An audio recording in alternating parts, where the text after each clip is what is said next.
Break It Down is a critically important teaching tool, but it can be challenging to use because it's primarily a reactive strategy. You use it in response to an error at the moment the incorrect answer happens. Now, most teachers recognize that when a student error occurs, simply repeating the original question is unlikely to be especially helpful, unless you have reason to believe that the student failed to hear you the first time. But what to do instead? Once you notice that an error has occurred, you have to immediately break down the original question into its component parts. After you've recognized the error, you've got to go back and ask a question or present information that bridges the part of the material that you think was most likely to have caused the error. Then you're going to build the student's knowledge back up from a point of partial understanding. You don't need to go all the way back to the beginning, just back to the point of stumble.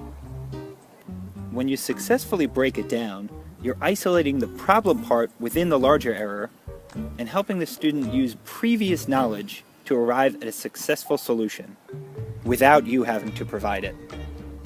Consider a simple example. A student in my class was reading aloud and unable to decode the word nature. He hesitatingly sounded out nah, nah, before falling silent. I responded by writing the word on the board and saying, "This is the word you are trying to read." The student waited a minute, so I drew a horizontal line, right, to make it a long vowel sound, above the letter A.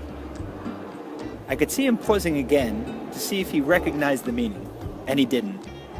So I proceeded to break it down one step further, saying, "Long A," as I pointed to the horizontal line. And it worked. It was effective.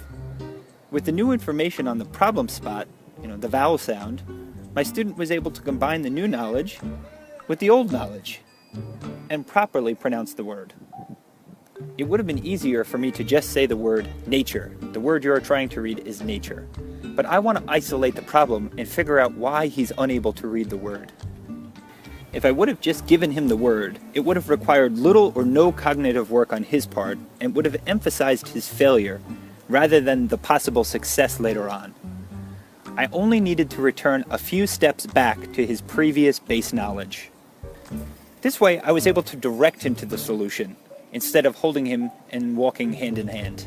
You never really know exactly how big the gap is between the student's level of knowledge and the knowledge necessary for mastery.